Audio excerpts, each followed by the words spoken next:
welcome to my channel about writing stuff. My name's Camille and today we are talking about my revision process. Since I just got done with all of the videos that I wanted to do on drafting, thought it was a good time to jump into revision, especially since we're in Nano Novel Writing Month. A lot of you will be taking your 50,000 words that I know you can write in 30 days and trying to revise it. So, basically, and I'm sure if you found your way to my video, you have watched other authors' videos on how they revise. And, the big first tip that I can give, I have written and revised 6 novels, and, my process has been pretty much the same for a while. The first big thing I do after I finish a first draft is I immediately read through it. I do this for 2 reasons. The first reason is that I have the whole story fresh in my mind, so I like to just jump back into it. But the second and big reason is that once you finish drafting your novel, you automatically know 10 times more about the plot and your characters and your conflict. Even if you are a big outliner like I am, you still know more about your story after you finish drafting it. So I like to go in with this renewed sense of discovery. I like to just jump right in. And when I do this read through, I'm not editing or correcting anything. I'm literally just reading through it to look for content issues. That is the whole point of revision. Revision and editing are different. Revision is content. So I go through the story and make sure all the content is right. Now, I'm an outliner, so this phase is not as grueling as it would be for a discovery writer or a pantser. I know the whole outline of my story. I know all the beats of my story before I start drafting. So a few things that have happened to me during this read-through is I've noticed that, in one of my books, I introduced way too many characters after the midpoint of my story. So I automatically knew that I needed to, in revision, go back and sort of thread these characters into earlier parts of the story. Other content things are, I need to move scenes around, I need to combine scenes, maybe I need clarity about the magic or about a character's motivation. So I need to elaborate on this sort of stuff. And another thing I like to look for the big content issues are killing your darlings, which basically means cutting shit that you love that's not relevant to the plot. Plot is a sequence of events that are all related to each other. So if you have a scene in your story that does not add to the plot, it doesn't add to character development, it doesn't add to the theme of the story, and it's just something fun that you enjoyed writing, you need to cut it because it's not relevant. It's just taking up space. If you are a pantser, however, this big content revision is going to involve a lot more stuff, basically. It's, if you're a discovery writer, you may know your ending before you start drafting, but there's a good chance you don't know all the plot points leading up. So during your read-through, my big suggestion is take a lot of notes. Do things need to move around? Do scenes need to be added, taken out? Is there an irrelevant character you threw into the story? Do you need to flesh out this character's backstory? Do you need to enhance this character's motivations? Things like this. And it's big stuff. It is the big content stuff so that your manuscript actually reads like a full cohesive story. I'm not talking about the small things, we're talking about the big things. Making sure everything is in like a perfect timeline or however you're doing that. Making sure everything's in order, making sure the characters make sense and are honestly themselves throughout the stories, making sure everything's relevant, etc. So after I finish my read through and I have my notes, that's what I do.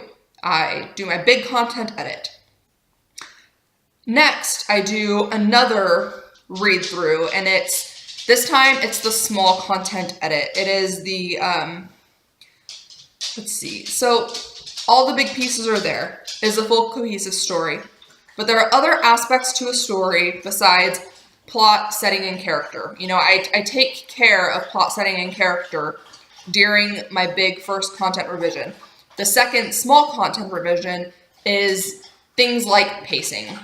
In one of my stories, the opening chapter, I wrote this secondary world YA fantasy, and the opening chapter was supposed to introduce the main character and her father's relationship, things about the world, history, magic, yada yada yada. So the pacing was way too fast in this chapter because I was basically throwing all this information at the reader, and it was just moving way too quickly, and there was too much stuff, and it was a lot of info dump stuff disguised as dialogue. So I had to go in, I had to rip out a lot of the world building stuff, a lot of the magic stuff, a lot of the stuff that wasn't relevant to the plot at that time. So like I said, these are the little things, the little quips of dialogue that are just completely irrelevant to the conversation or the plot at the time. Theme. I like to plan my themes before I start drafting, but after I'm done drafting a novel, I notice other themes popping up. So in this small content revision, I like to go in and really assert these themes, make them a little bit more prevalent, and just thread it into the story better. So that's, and things like character voice or narrator voice. It's, you know, the small content revision also covers making sure the dialogue from each character is actually part of their character, that this character would actually say that line, or that the narrator would actually use this metaphor or this simile to describe what's going on. It's a lot of moving sentences around and changing small things as I notice them. You know, it's with the big content revision, I have to do a full read through and take notes and then start revising. But with the small content revision, I read through and can just change things as I go, as they jump out at me. It's not as structured and difficult as the big content revision. So then my fourth edit is a line edit. Now, at this point, I haven't given the story to beta readers yet, so I just do one line edit. You know, it's not important at this point in time to make sure my manuscript is completely polished, so I just do one line edit pass where, you know, it's spelling, grammar, but it's also making sure the sentence structure is right, that I don't have any run-on sentences, compound sentences, or not compound sentences, whatever. Making sure I have the right word, making sure that I have a variety of words, that I'm not using the same words every sentence, this kind of stuff. And it's just like the small content revision where read through, change things as you go, yada yada. So then the fifth step is beta readers. You know, I tell them the story isn't really polished. I'm only on, you know, this draft. So please try to ignore any grammar or spelling mistakes that you see and just look at content. Then I get the beta reader feedback back. You know, a month to 2 months later, and that's good. Once you give your manuscript to beta readers, take that time to step away and sort of clear that story out of your head. That way, when you get the story back and you get the feedback from your beta readers, you have a semi-fresh pair of eyes to look at your story with. And then I do the process all over again, although it's less grueling this time because taking care of the big content stuff, taking care of the small content stuff, done one line edit pass, but, you know, if a beta reader comes back to me and says, you know, I really hated this character when they were supposed to like the character, or if they say, you know, I'm bored here, or this was confusing, or I don't get how this works, or, you know, didn't I already know this kind of stuff. So I do another content pass where I take the beta reader feedback, I go into the story and try to polish up those things about, you know, this part's boring or this part's whatever. and then I do another line edit.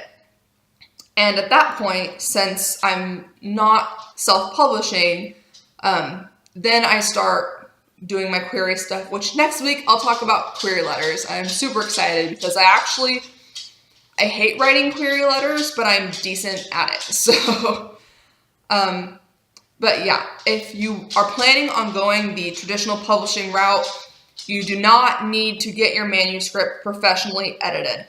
What will happen is you get represented by an agent.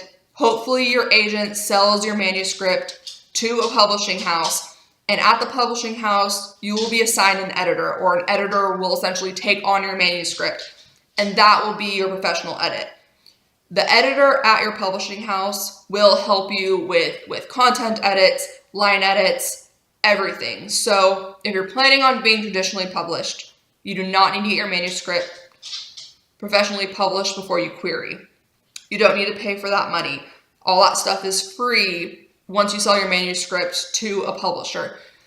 If you are self-publishing, then yes, you're going to want to do multiple line edits. You're going to want to pay a professional to actually edit your work. But yeah, so that is my revision process. Like I said, I'm an outliner, and I'm purposefully an obsessive outliner because I hate revision.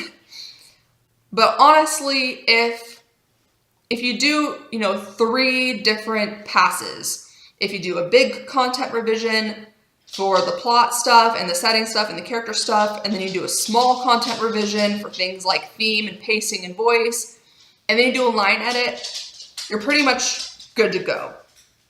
The big content edit and drafting are the 2 big things. In those 2 phases, you just want to make sure that you have a full cohesive story that makes sense, and then everything else comes after. But anyways, that's all I have. I don't have a resource today. I don't think. I might have a resource. Check in the description box because there might be a resource. But yeah, so next week we'll talk about query letters. Good luck for everyone, pushing on through NaNoWriMo. You can do it. I'm here for you. Yeah, if you have any questions, comment. If you have any video requests, tweet me at Camila A. Singer. But for now, as always, you should be writing stuff.